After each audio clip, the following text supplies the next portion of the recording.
लेकिन वहां पर ये मेजर सब्जेक्ट नहीं था, इसलिए मुझे फिजिक्स को चूज करना पड़ा। कॉस्मोलॉजी उस समय कोई बहुत आइडियल सब्जेक्ट या लेजिटिमेट प्रोफेशन नहीं माना जाता था, लेकिन मेरे शौक ही ऐसे। एक दिन अचानक जब मैं लगभग 21 साल का था, सीढ़ियां उतर रहा था, मैं डगमगाया, गिरा और बेहोश हो गया। उससे पहले भी मुझे परेशानियां आती थी, लेकिन मुझे अक्सर यही कहा जाता था, शायद मैं कमजोर हूं, मैं शारीरिक रूप से कमजोर हूं, उसके कारण मैं लड़खड़ाता हूं, गिरता हूं। पर इस बार घर वाले डर गए। उन्होंने मुझे डॉक्टर को दिखाया।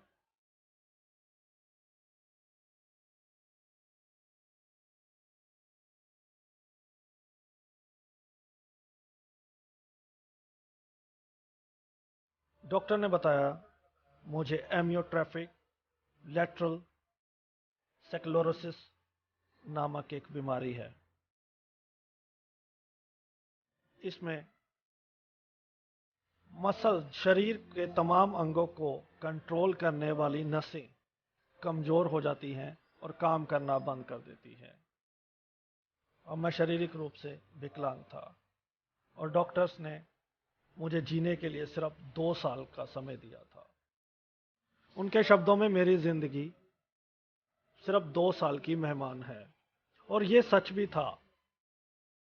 इस डिसऑर्डर के बहुत सारे पेशेंट नहीं बच पाते हैं, लेकिन मुझे अपने अंदर और मुझे जिंदगी को समझना था, जीना था, और साइंस मेरा पैशन था। 21 साल की उम्र में मैं व्हीलचेयर पर आ गया। मैंने कभी भी नहीं सोचा था मेरी थ्योरी को रिकॉग्निशन मिलेगी, लोग मेरी बातों को मानेंगे। मैंने ब्लैक होल का सिद्धांत लाया। मैंने बताया किस तरह ब्लैक होल में क्वांटम के प्रभाव से यह धरती आने वाले 600-700 सालों में आग का गोला बन जाएगी।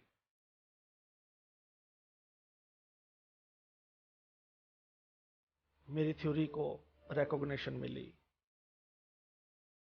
मैंने कई किताब लिखी, लेकिन अ ब्रीफ हिस्ट्री ऑफ टाइम लिखने में बहुत मजा आया। और मैंने कभी सपने में भी नहीं सोचा था कि आने वाले चंद महीनों में इसकी 1 करोड़ से ज्यादा किताबें बिक जाएंगी, पर ऐसा हुआ। डिसेबिलिटी समस्या है, पर मैं मानता हूं जिंदगी में कितना भी कठिन समय क्यों ना आ जाए, अगर हम में कुछ करने की इच्छा हो, इच्छा शक्ति हो, तो हम कर सकते हैं। My advice would be to other disabled. My advice to other disabled would be concentrate on things which your disability does not prevent you doing well. Do not regret where it interfere with. Don't be disabled in spirit as well as physically.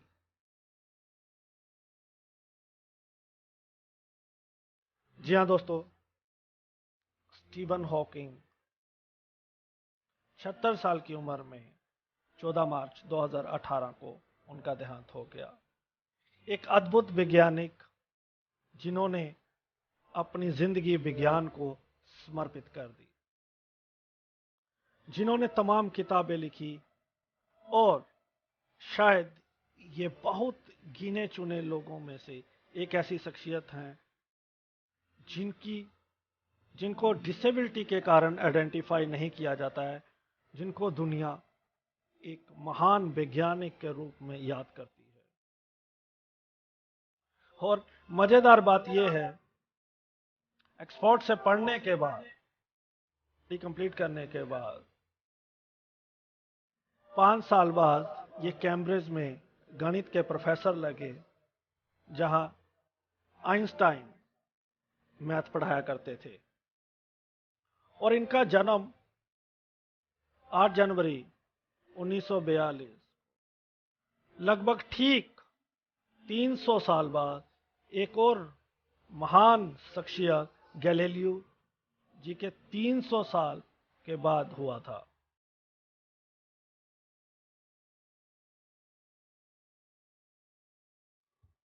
रेडियोडान पे ये हमारा दायित्व है, इतनी बड़ी personality को, ऐसी शख्सियत को हम श्रद्धांजलि दें। आप लोग भी अगर श्रद्धांजलि देना चाहते हैं तो आप हमें ज्वाइन कर सकते हैं। हमारी स्काइप आईडी RADIOUDAAN पर। हॉकिंग रेडिएशन, हॉकिंग इफेक्ट, तमाम जो उनके नाम से सिद्धांत जुड़े और बड़े अच्छे से वो डिफाइन करते थे चीज़ों को। वो मानते थे कि वो ईश्वर के अस्तित्व को नहीं मानते थे। ही चैलेंज, और वो हमेशा कहते थे कि जिंदगी एक कंप्यूटर की तरह है, जब तक पुर्जे काम कर रहे हैं तब तक कंप्यूटर चलेगा, लेकिन जब कंप्यूटर खराब हो जाएगा तो उसकी कोई इंपॉर्टेंस नहीं रहेगी। वो कहते थे यूनिवर्स को धरती की तरह देखो, यूनिवर्स भी एक धरती की तरह है। आप अगर एज ढूंढने जाओगे तो आपको नहीं मिलेगा। बस फर्क इतना है कि ये डायमेंशनल है और यूनिवर्स 4 डायमेंशनल है। हमारे साथ सुभाष जी हैं दिल्ली से। जी सुभाष जी, आपका बहुत बहुत स्वागत। धन्यवाद दानिश। जिस महान शख्सियत की चर्चा हम कर रहे हैं उसके लिए शब्दों में कुछ कह पाना उतना ही मुश्किल है जितना आसमान से तारे तोड़ करके लाना।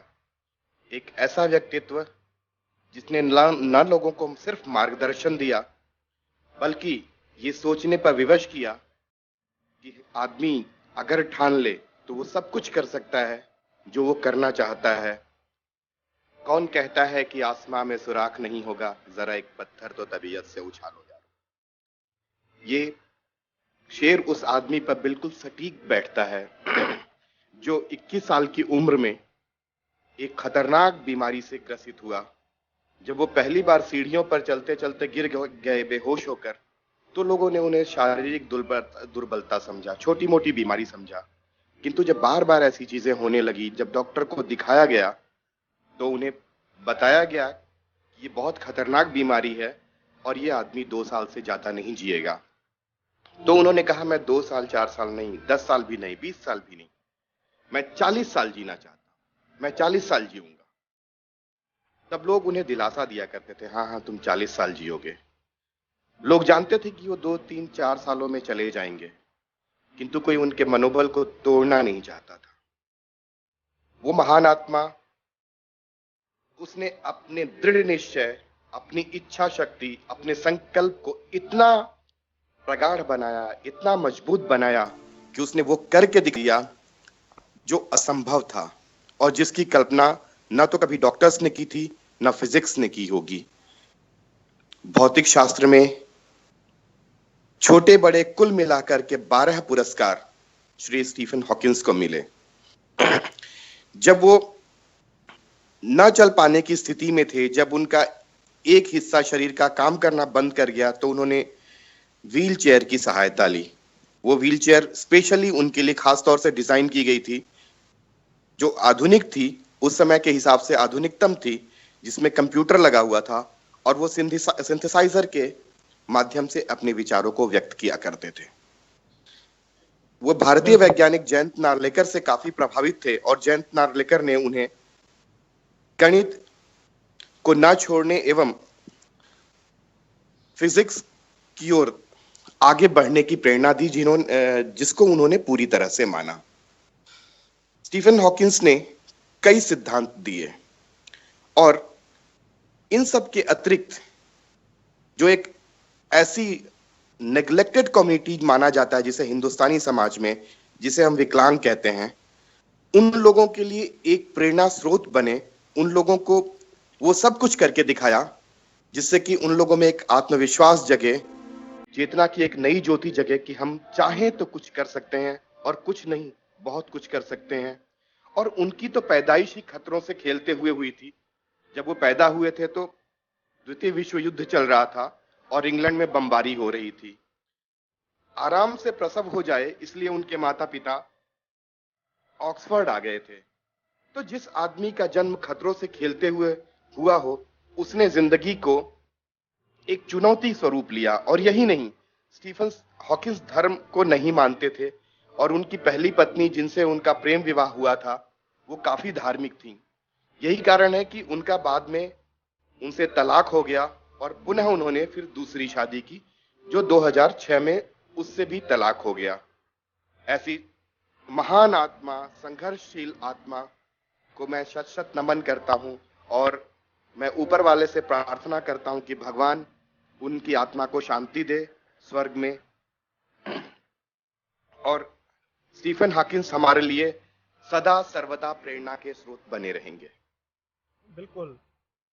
और वो एक वाहिद शख्स थे जो इस डिसऑर्डर में, जो एमियोट्रॉफिक लैटरल सेक्युलरिसिस नामक डिसीज है, उसके साथ इतना लंबा जिए हैं। और शायद वो मेरे हिसाब से इकलौते शख्स इसलिए भी हैं कि मैंने जैसे पहले भी कहा था कि he is not identified as a disabled. उनको लोग याद करते हैं एज ए साइंटिस्ट। उन्होंने वो चीज़ें कर दिखाई जो बहुत मुश्किल थी, ब्लैक होल की थ्योरी थी जो। तो उनकी अगर लास्ट स्पीच हम देखेंगे, सुनेंगे, तो उसमें भी उन्होंने वर्णन किया कि मेरे को यकीन नहीं था कि लोग मेरे सिद्धांत को मानेंगे। और जब वो डिसेबल हुए तो जैसे आपने कहा कि he went to into the depression, लेकिन उन्होंने जब देखा बाद में कि दुनिया तो, मैं तो कुछ भी नहीं हूँ, कि मेरे से ज़्यादा परेशान है, उस कंडीशन में है। उन्होंने कुछ बच्चे देखे जिन्हें लिकोमिया हुआ था, एक ऐसी स्टेट जिसमें कैंसर होता है और ब्लड ट्रांसफ़र नहीं किया जा सकता है उस शरीर में। तो उन्होंने देखा कि ये तो मेरे से भी बुरा हाल है, तो मतलब मैं तो फिर भी कई लोगों से अच्छा हूँ and I can do whatever I want to do. तो उन्होंने ये कर दिखाया और उनकी जो पैरालाइज कंडीशन में वो आ गए, तो उनका दिमाग, आंखें और जो उनके हाथ थे, उनकी कंपन से कंप्यूटर जहाँ उनकी से समझा जाता था, उनकी जो आंख, दिमाग और हाथों की कंपन से, कि वो क्या बोलने की कोशिश कर रहे हैं और वो क्या बोल रहे हैं। और वो बहुत सारे टीवी में भी उसमें अब गेस्ट अपीयरेंस दी है कॉमेडी शोज में उन्हें, चाहे वो द सिम्पसन्स हो या स्टार ट्रेक हो। डिस्कवरी पे भी उनका एक पिक्चर शो किया गया था, इनटू द यूनिवर्स। वो उनका ये भी मानना था कि एलियंस, प्रोबेबली एलियंस हो सकते हैं। जो उनकी किताब के बारे में हमने जिक्र किया ही है, a brief history of time from big bang to black hole, करोड़ों प्रतियां उनकी वो बिकी। उस पर हम चर्चा करते रहेंगे। नेहा हमारे साथ हैं। नेहा जी। जी, थैंक यू दानिश जी। एक ऐसी पहचान, स्टीफन हॉकिंस एक ऐसा नाम है जो आज हर एक की जुबान पे, करोड़ों इनके फॉलोअर्स हैं जिन्होंने साइंस की दुनिया में अपनी एक अलग पहचान बनाई, साइंस की दुनिया में कुछ अलग ही करके दिखाया। आज हर एक इंसान जो ये शो सुन रहा होगा, उनमें भी एक अलग वाइब्रेशन, एक अलग सेंसेस जाग रही होंगी, जो अपनी राह और अपनी चाह को मार चुके हैं, खो चुके हैं। वो भी आज इनकी ये इतनी बड़ी उपलब्धि और इनके अपनी पूरी लाइफ के बारे में जानकर बहुत ही ज़्यादा एनर्जेटिक फील कर रहे होंगे और कुछ कर दिखाने की कोशिश कर पाए और हो पाएगा अब उनसे भी, क्योंकि इन्होंने नामुमकिन काम कर दिखाया। इन्होंने अपनी डिजीज़ को मात दी इतने सालों तक, जो कि एक छोटी बात नहीं है। साइंस की दुनिया में तो अलग करके दिखाया ही, और इतने लाखों करोड़ लोगों के इंस्पिरेशन बने, और इतना कुछ अपनी लाइफ में इन्होंने करा। जी दानिश जी।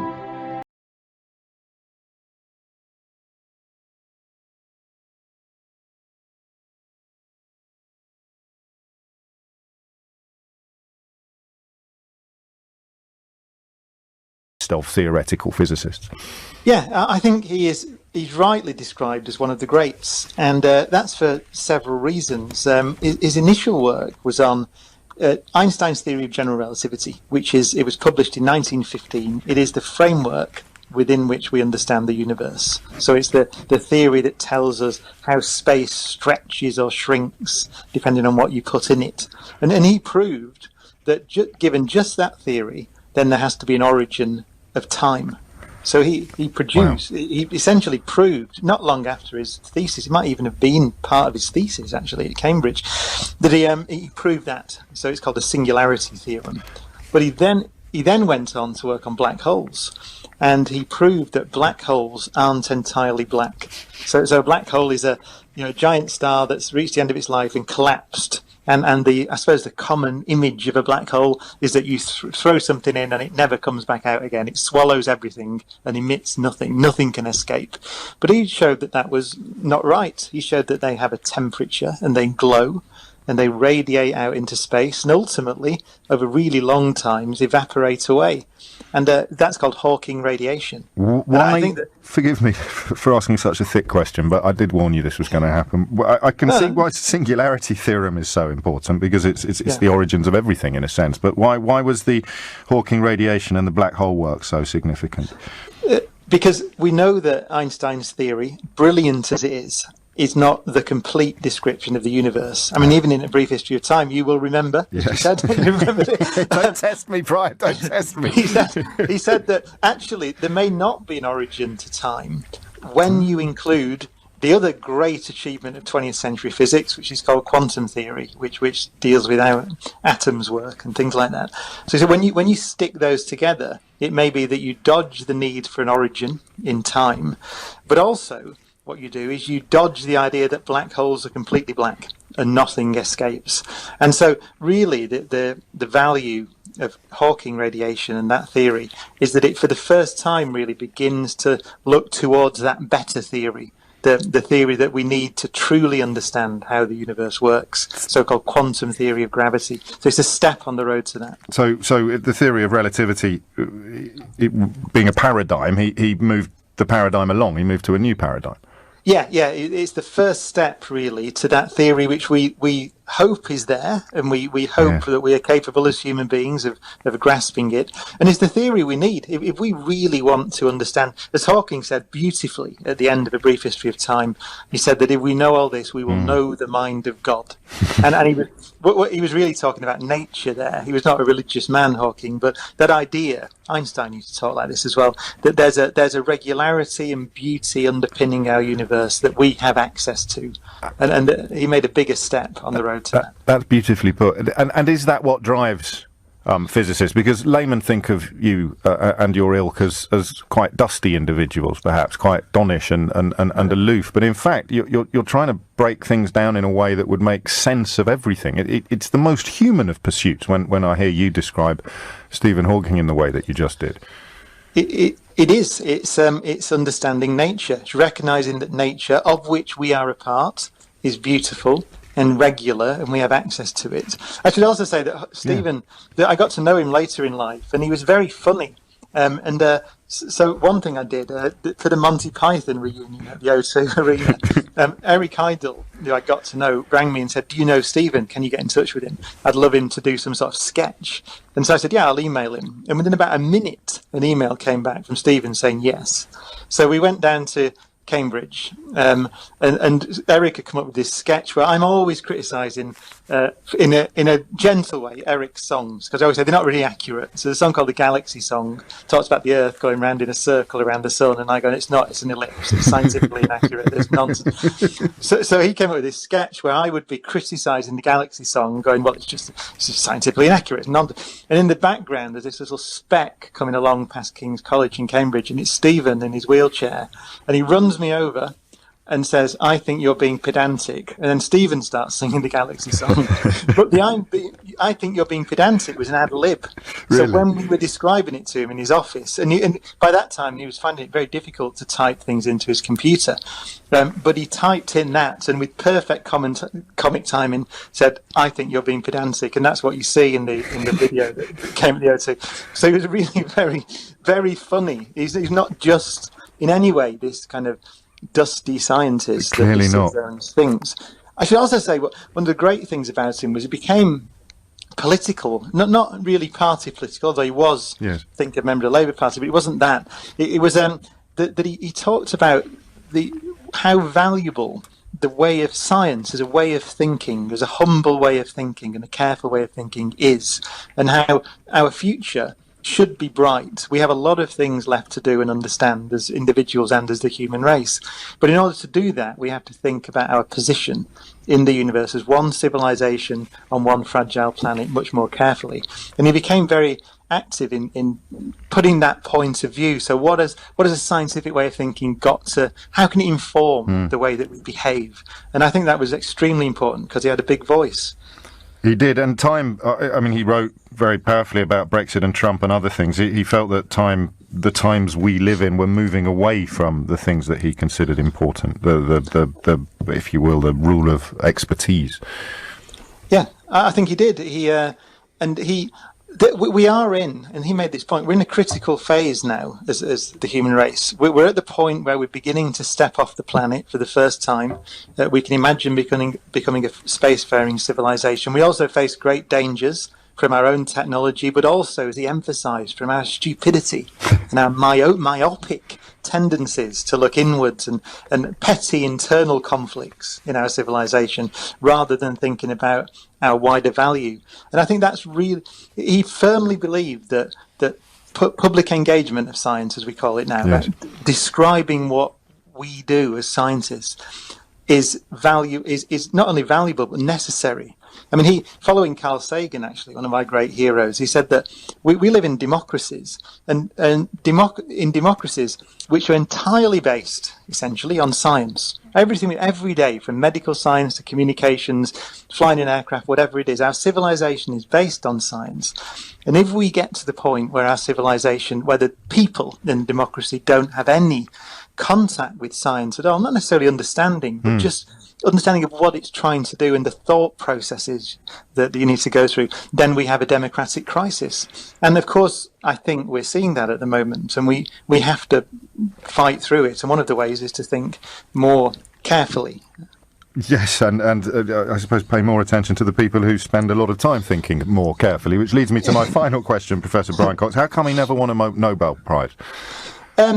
Because probably Hawking radiation is probably the key thing. As I said, this yes, idea that black holes evaporate. We're just beginning to have the technology to start to test those theorems that he's famous for. So the Nobel Prize was awarded last year for the discovery of the collision of two black holes. And this the idea that when black holes collide, there are ripples in the fabric of the cosmos called gravitational waves, and we can now detect them. And last time I saw him, actually, at his 75th birthday celebration, he was talking. This is what he's like. So even at the age of 75, you might think he'd have retired, but no, he was talking about how excited he was that we'd finally got the technology to start exploring some of his predictions in real detail. So if we see that his theorems are correct, but by observation, then he would certainly have got the Nobel Prize. And that ties things up very neatly for us laymen. Theoretical physics are calculations, effectively, that demonstrate the inevitability of phenomena, but we haven't actually viewed the phenomena yet. That is something we can look forward to in the decades to come. Yeah, and Nobel Prizes tend to be awarded when Peter Higgs is a good example. The Yes. Higgs boson. He waited 50 years until we built the Large Hadron So he Collider. proved its existence, but nobody could see it, and only when you can see it do you get the gong. Yeah, because the Makes sense. great thing about science is that, as the great Richard Feynman, another great scientist, once said, it doesn't matter who you are or what your name is or what your position is. If what you say disagrees with nature, you are wrong. And that's the key to science, but it should also be the key to politics. It's a very important lesson.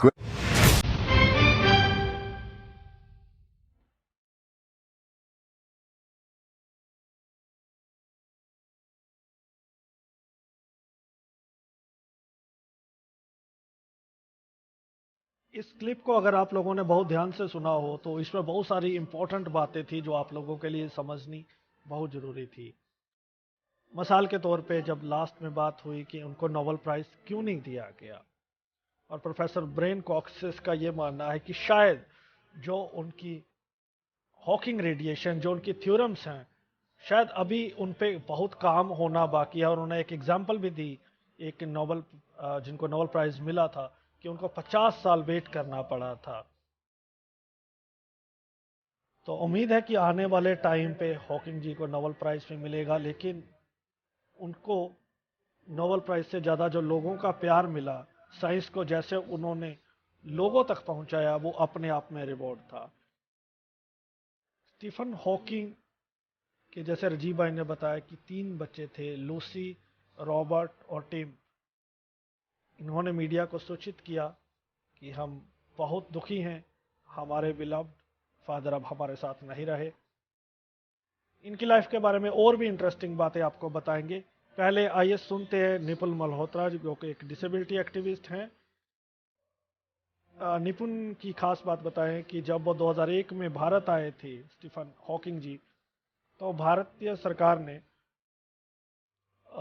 भारतीय Indian government और Delhi government requested Nipun to provide his car to Stephen ji, लेकिन निपुण उस समय सिर्फ 12 साल के थे और उनको अपनी गाड़ी से बहुत प्यार था और बचपने में उन्होंने मना कर दिया, और इस बात को लेके अब वो काफ़ी रिग्रेट करते हैं। आइए सुनते हैं निपुण उन्हें कैसे याद करते हैं।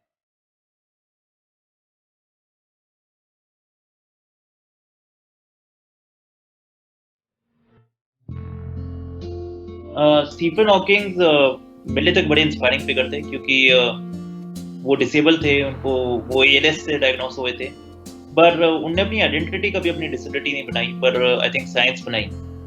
और वो मरे हैं वो as one of the world's leading physicist.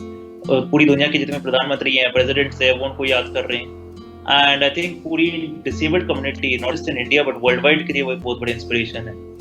India के लिए भी उन्होंने डिसेबिलिटी मूवमेंट में काफ़ी एक बहुत बड़ा किया, क्योंकि 2001 में जब वो इंडिया आए तो वो काफ़ी मॉन्यूमेंट्स विजिट करना चाहते थे, और तब मैं डिसेबिलिटी सेक्टर में एक्टिव नहीं था, मैं बस एक स्कूल का स्टूडेंट था, पर तभी मैं न्यूज़ फॉलो करता था। और मुझे याद है कि सरकार काफ़ी डर गई थी, क्योंकि काफ़ी मॉन्यूमेंट्स एक्सेसिबल नहीं थे, और फटाफट फिर उन्होंने कुतुब मीनार और जंतर मंतर को एक्सेसिबल बनाया कि वो जा पाए, और वहाँ से इंडिया की पब्लिक इंफ्रास्ट्रक्चर की एक्सेसिबिलिटी की शुरुआत हुई। उसके बाद काफ़ी पब्लिक मॉन्यूमेंट्स अब एक्सेसिबल बन गए हैं। सो उन चीज़ों के लिए हम स्टीफन हॉकिंग्स का धन्यवाद कर सकते हैं। और मैं इस ट्रिब्यूट को एंड ऑफ खाली एक ही कोट से करूँगा स्टीफन हॉकिंग्स के।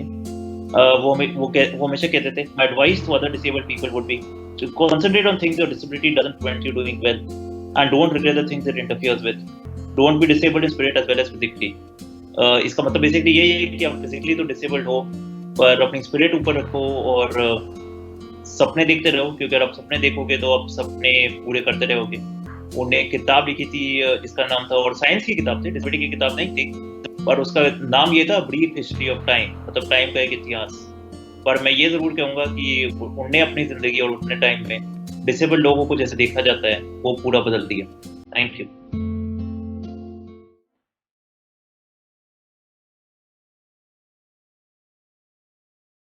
प्रोफेसर ब्रेन कॉक्सेस उनको याद करते हुए कहते हैं कि जब मैं लास्ट टाइम उनसे मिला था उनकी 75th बर्थडे एनिवर्सरी पे, तो प्रोबेबली मैंने ये सोचा था कि अब वो रिटायरमेंट की बात करेंगे, लेकिन उनमें उसी तरह की एक्साइटमेंट थी, एनर्जी थी कि अब आगे साइंस के ऊपर मेरे को कैसे काम करना है। तो हमारे साथ मीनवाइल शरद हैं। जी शरद, कैसे याद करते हैं आप स्टीफन हॉकिंग? जी देखिए, ये एक इतना बड़ा नाम है, और बड़ा नाम इसलिए कह रहा हूँ मैं क्योंकि जैसे अभी बात चल रही थी कि ये इनको एक विकलांग के रूप में नहीं याद किया जाता, इनके लिए कोई सिंपैथेटिक एटीट्यूड नहीं है बिल्कुल भी सोसाइटी का, बल्कि इनकी जो कार्य है, जो इन्होंने किया है, और जो इनके थ्योरम्स हैं, चलो एक अभी जैसे आपने सुनाया वो उसके ऊपर अभी काम होना बाकी है, पर ये जो थ्योरम्स हैं इनका बहुत ही ज़्यादा महत्वपूर्ण है।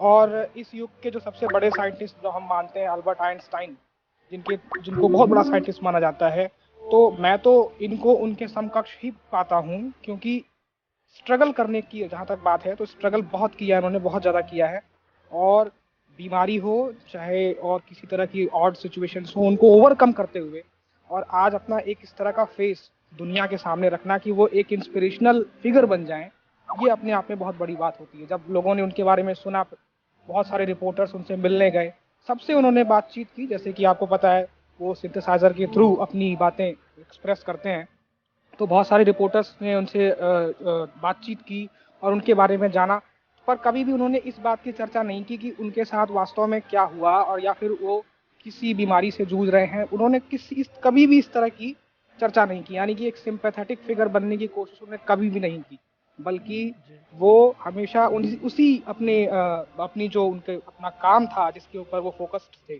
सिर्फ उसकी चर्चाएं उन्होंने हमेशा की हैं, और यही बात उनको बहुत बड़ा बना देती है। और इसी वजह से यूएस का जो हाईएस्ट सिविलियन अवार्ड उनको दिया गया, यही एक बहुत बड़ा कारण था। तो एक बहुत बड़ी हस्ती, और भगवान से प्रार्थना है, श्रद्धांजलि, पहले तो शत श्रद्धांजलि और भगवान से प्रार्थना है कि इस तरह की आत्माएं हमारे इस पृथ्वी पर बार बार आती रहें, ऐसी कामना है। धन्यवाद। दिव्या हमारे साथ है। दिव्या, आप कैसे याद करते हैं? हाँ जी Danesh, thank you. Steven Hawkings का अगर नाम लिया जाए, this is like an end of an era, क्योंकि उन्होंने जब जितना भी कोई ऐसी चीज नहीं होगी जिसमें उन्होंने एंथुजियाज्म नहीं दिखाया, ज़ील नहीं दिखाई।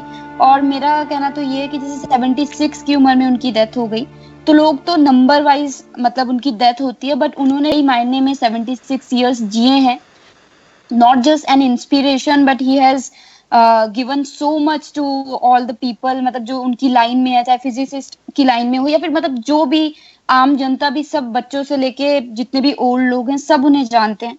तो I think it is a big loss, but still again I would say the same line which I said for mister Javed Abidi ji, कि heavens have gone lucky again, क्योंकि इतनी मतलब शाइनिंग पर्सनैलिटी उनकी रही, और बहुत ही ज्यादा उन्होंने जहां भी काम किया बहुत ही ज़ील के साथ किया, और इंस्पिरेशन तो वो रहे ही हैं, बट उन्होंने कभी सिंपैथी नहीं दिखाई कि मैं मतलब डिसेबल्ड हूँ। चाहे वो पहले क्रचेस पे चलते थे, फिर व्हील चेयर हो गया, उसके बाद तो बिल्कुल डिटेरियोरेट होती रही, और आई थिंक जैसे जैसे उनकी डिटेरियोरेट होती रही, उनके एंथुजियाज्म और भी ज्यादा बढ़ता रहा। आमतौर पे देखा जाता है कि वो जो आप में एंथुजियाज्म होता है वो कम होता रहता है, क्योंकि आपकी जो बॉडी आपका साथ नहीं देती, पर उन्होंने कभी ऐसे आई थिंक अपने काम में कभी उन्होंने ये चीज जाहिर नहीं होने दी। So I think that is something we all should learn from him, and he's not just an inspiration for persons with disabilities, but for everybody who craves about this or that, he or she should learn from him. जी दानिश। बिल्कुल। और जब इनके PhD के thesis public किए गए तो हफ्ते के अंदर ही 2 लाख लोगों ने देखे। तो एक लोगों को क्यूरियोसिटी थी, और जब पागल हो गए थे इनके थीसिस के पीछे, इतनी मारोमार पड़ी थी, और बेस्ट सेलर ऑथर रहे हैं। इन्होंने एक बच्चों के लिए किताब भी लिखी है, उसको को ऑथर किया है। तो और फनी भी बहुत थे, जैसे प्रोफेसर अभी हम एक क्लिप सुन रहे हैं उसमें बताया कि ही वाज वेरी फनी। तो ऐसे गेस्ट पेरेंट्स जी, विट बहुत था उनमें। रहते थे। हाँ, विट बहुत था उनमें। आइए, तो हॉलीवुड कैसे याद करता उन्हें, आइए देखते।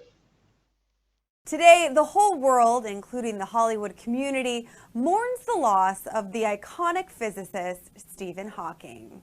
Stephen Hawking, who will definitely go down in history as one of the greatest minds to ever live, passed away on March 14th.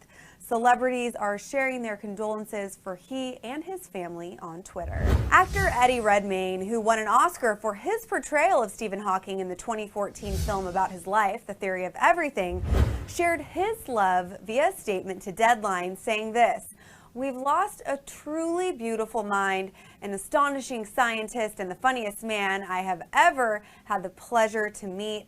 He also added, "My love and thoughts are with his extraordinary family." Katy Perry tweeted out to say this: "There's a big black hole in my heart hours before Pi Day. Rest in peace, Stephen Hawking. See you in the next." Cher also hit Twitter to reminisce about a lunch they once shared, writing this: "Dear Stephen, we'll remember our luncheon forever. It was amazing. I know we argued about the value of history.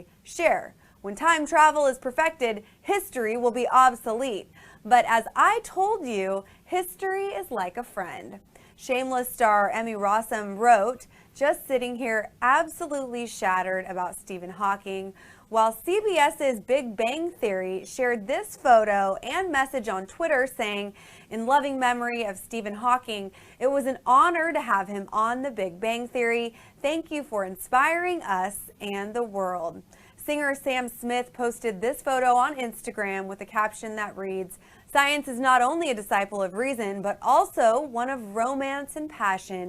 What an incredible human. Every time we look up at the stars, we will think of you, Stephen Hawking." So many amazing messages and such an outpouring of love for Stephen Hawking, his legacy, and his family. You all please feel free to share your thoughts in the comments. Our team here at Clever thanks Stephen for his incredible contributions to physics and beyond, and our thoughts are with his family at this time.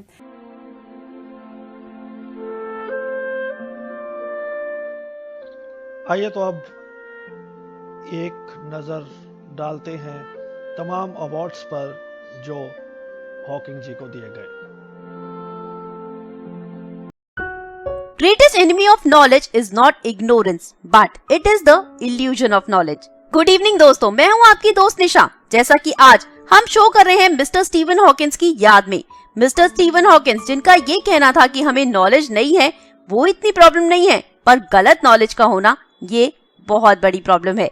तो चलिए फिलहाल इस show को आगे बढ़ाते हुए बात करते हैं मिस्टर स्टीवन हॉकिंस के अवार्ड्स और उनकी अचीवमेंट्स के बारे में। बिल्कुल ये लिस्ट बहुत लंबी है, पर मैं पूरी कोशिश करूंगी कि आपको उनके अवार्ड्स के बारे में पूरी जानकारी दे सकूं। फिर भी हो सकता है कि मुझसे कुछ छूट जाए, तो उसके लिए मैं आपसे पहले ही माफी चाहती हूँ।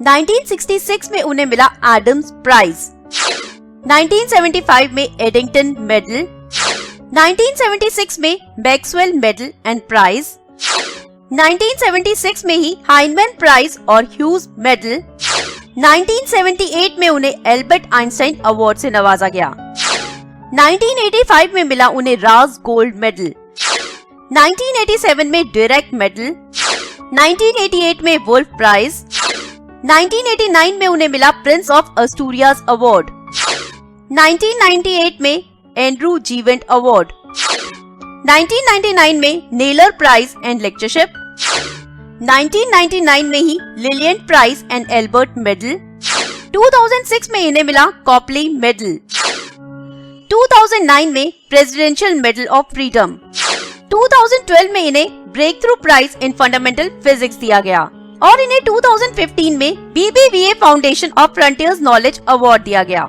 जी हाँ, तो ये थी इतनी बड़ी लिस्ट मिस्टर हॉकिंस के अवार्ड्स की। और अगर आपको और जानकारी चाहिए तो आप इनकी वेबसाइट पर भी जा सकते हैं, जो है www.hawking.org.uk, HAWKING.org.uk। और फिलहाल मुझे इजाजत, धन्यवाद। इससे पहले कि हम आगे बढ़ें, आइए एक रिपोर्ट सुनते हैं जो हमारे एडवाइजर जी ने बनाई है स्टीफन हॉकिंग जी के ऊपर।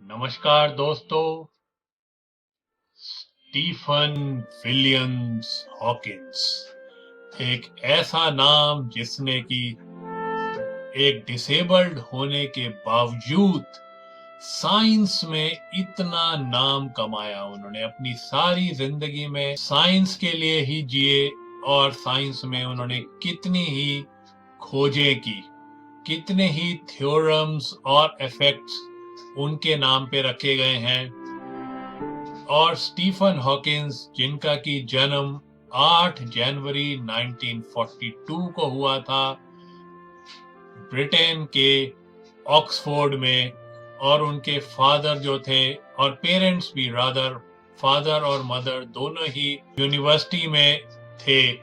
और उनकी जो है हॉकिंस की जो है 2 छोटी बहनें थी और एक अडॉप्टेड ब्रदर भी था। और इनकी अगर हम पढ़ाई की बात करें तो कई स्कूलों में डिफरेंट स्कूल्स में इनकी पढ़ाई हुई एज पर द सिचुएशन। ये इवन अगर आपको विश्वास ना हो तो इन्होंने एक गर्ल्स स्कूल में भी पढ़ाई करी थी कुछ टाइम के लिए, क्योंकि उस दौरान छोटे बच्चों को, छोटे लड़कों को लड़कियों के स्कूल्स में अलाउड था।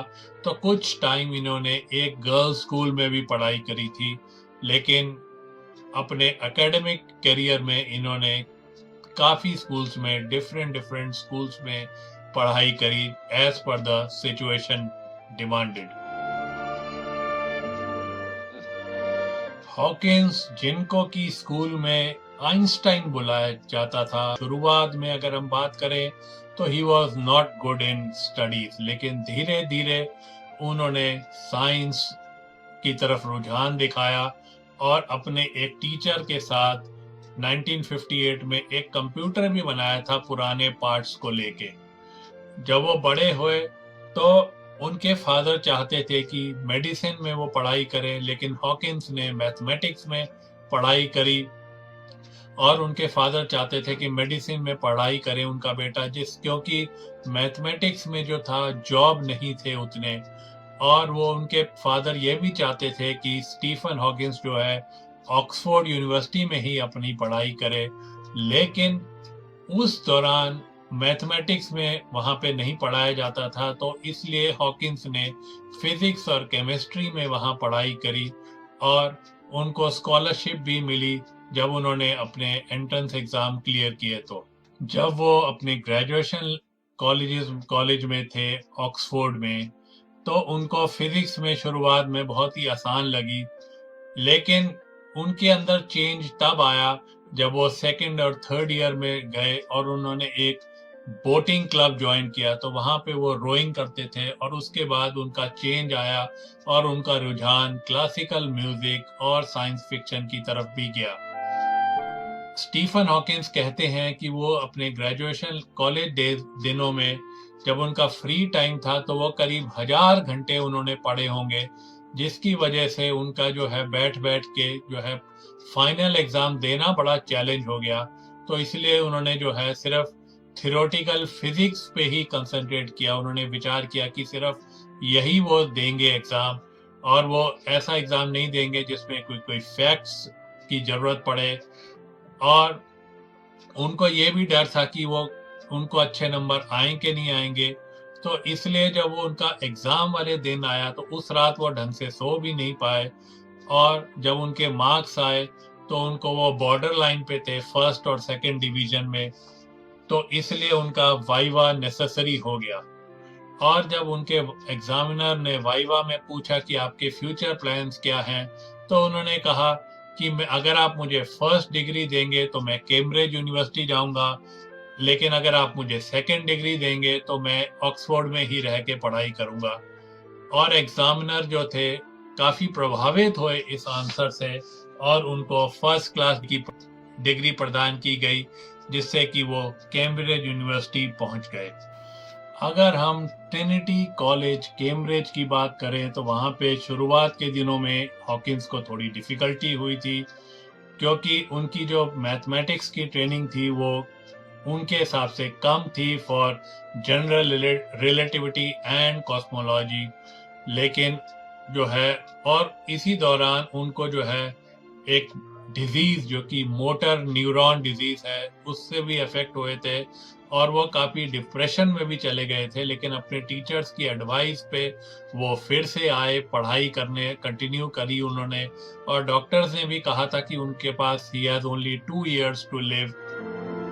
लेकिन जो उनकी डिसेबिलिटी थी वो धीरे धीरे प्रोग्रेस करी है डॉक्टर के हिसाब से, कि वो डॉक्टर एंटिसिपेट कर रहे थे कि वो काफ़ी जल्दी उनकी डिजीज प्रोग्रेस करेगी, लेकिन जो है उन्होंने धीरे धीरे हुआ उनका डिजीज प्रोग्रेस, और उन्होंने हॉकिंस ने अपनी पढ़ाई जारी रखी, और जो है 1966 में जो है हॉकिंस ने की जो थीसिस थी उसको अप्रूव किया गया, और उन्होंने जो काफ़ी जो नामी थ्योरम्स थी उस टाइम की रिगार्डिंग स्पेस, उनको भी चैलेंज किया था पब्लिकली।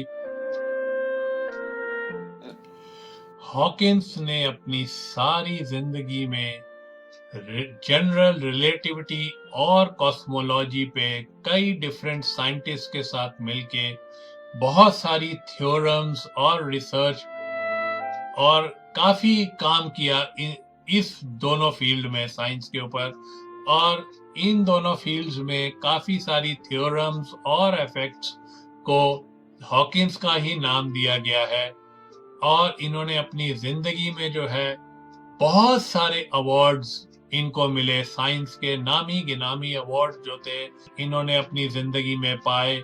और इवन अगर मैं बात करूं तो इनको यूनाइटेड स्टेट्स ऑफ अमेरिका का हाईएस्ट सिविलियन अवार्ड भी इनको प्रदान किया गया है। और स्टीफन हॉकिंस जो थे मोटर न्यूरॉन डिसेबिलिटी से ग्रसित थे, और इसकी वजह से वो बोल भी नहीं पाते थे, लेकिन with the help of computers वो बोलते थे।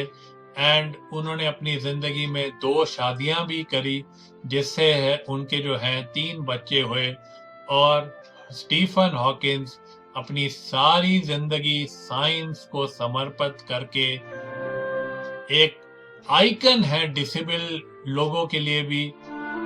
और Stephen Hawkins he breath his last on 14th March 2018। तो ये दोस्तों थी एक ट्रिब्यूट रेडियो उड़ान की तरफ से फॉर स्टीफन विलियम्स हॉकिंस, जो कि एक नामी साइंटिस्ट तो थे ही, एक आइकन थे for the disable community, and we must all salute that's great personality and always wish and pray that may his soul always rest in peace। and दोस्तों जो उन्होंने राह दिखाई है in the field of general relativity and cosmology, वो एक shining beacon बन के रहे आने वाले साइंटिस्ट के लिए, और साइंस उनके दिखाए हुए सिद्धांत और उनके दिए हुए थ्योरम्स के पे चल के इस 2 चीजों को जो फील्ड्स हैं जनरल रिलेटिविटी एंड कॉस्मोलॉजी को और एक्सप्लोर कर सके, और अंडरस्टैंड कर सके कि स्पेस और स्पेस का ओरिजिन और स्पेस की जो डिफरेंट मिस्ट्रीज हैं इनको सॉल्व कर पाए। धन्यवाद। तो अभी आपने सुना, राजीव भाई ने आपको काफी बातें बताई। एक बहुत बड़ी शख्सियत, एक युग की समाप्ति स्टीफन हॉकिंग के जाने से हो गई। पूरा यूनिवर्स उनको याद करता रहेगा, उनकी थ्योरीज पर बात होती रहेगी, और विज्ञान को उनका सहयोग, उनका कंट्रीब्यूशन हमेशा काम आता रहेगा, और लोग उन्हें याद करते रहेंगे। वो हर शख्स के जहन में इसी तरह बसे रहेंगे, और उनके दिखाए हुए मार्ग पर सब चलने की कोशिश करेंगे। स्टीफन हॉकिंग डिफिकल्ट नहीं थे। अगर कोई चीज, कोई डिबेट उनको गलत साबित करती थी तो उसे एक्सेप्ट करते थे। आइए अब उनकी स्पीच को सुनते हैं, उनकी लास्ट स्पीच को, और रेडियो उड़ान की तमाम टीम, उड़ान परिवार की ओर से हम उन्हें श्रद्धांजलि अर्पित कर रहे हैं। आइए सुनते हैं उनकी लास्ट स्पीच को।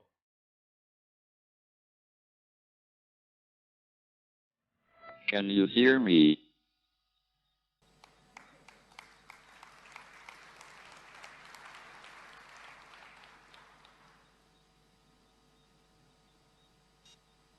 I am delighted and honored to receive a special prize in fundamental physics.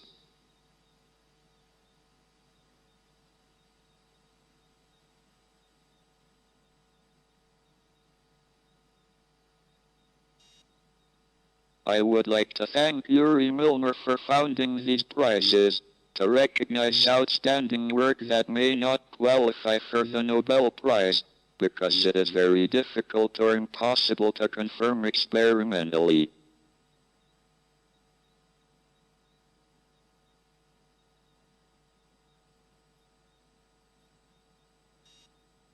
In my case, although almost every theoretical physicist agrees with my prediction that a black hole should glow like a hot body, it would be very difficult to verify experimentally. The temperature of a macroscopic black hole is so low. I thought my discovery would never be confirmed or recognized. However, it could be claimed that it has already been indirectly confirmed by observations of the microwave background.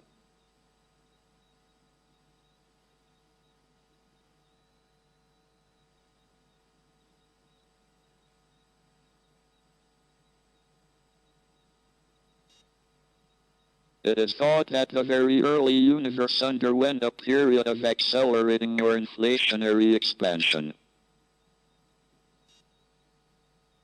This would create conditions similar to a black hole, and would give the universe an effective temperature.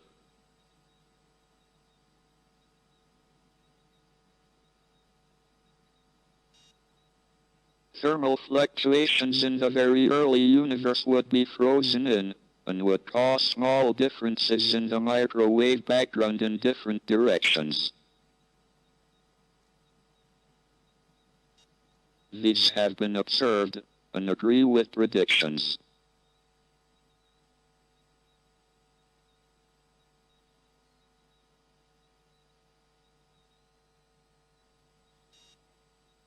The thermal emission from black holes is important, because it shows that black holes have intrinsic entropy, and it shows that there is a deep connection between gravity and thermodynamics. It plays a key role in the ADS-CFT duality. I have also made contributions to cosmology.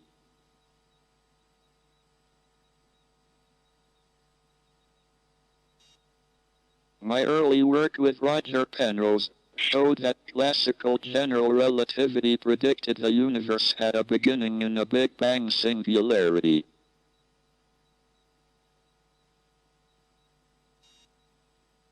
That the universe had a beginning in the Big Bang 13.7 billion years ago is now accepted by most people working in cosmology, and is supported by the discovery of a faint background of microwaves.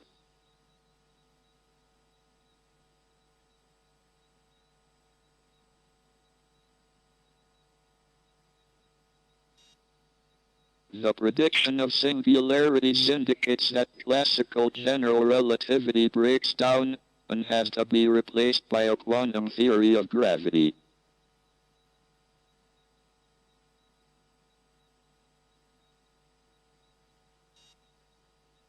Jim Hartle and I proposed that the quantum state of the universe should be defined by a path integral over all compact Euclidean metrics without boundary.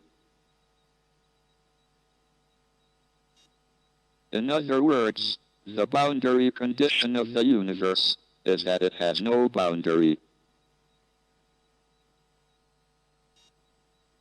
The no boundary condition implies that the laws of physics hold everywhere, even at the beginning of the universe.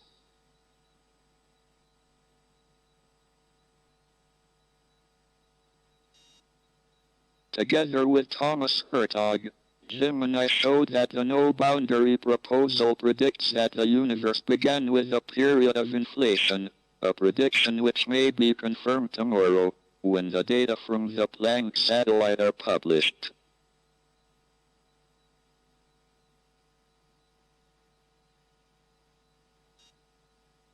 I feel a sense of achievement that I have managed to make these contributions, despite having ALS.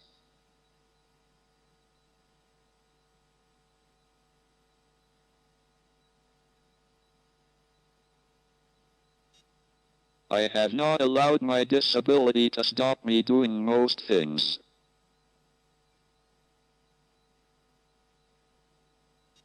My motto is there are no boundaries.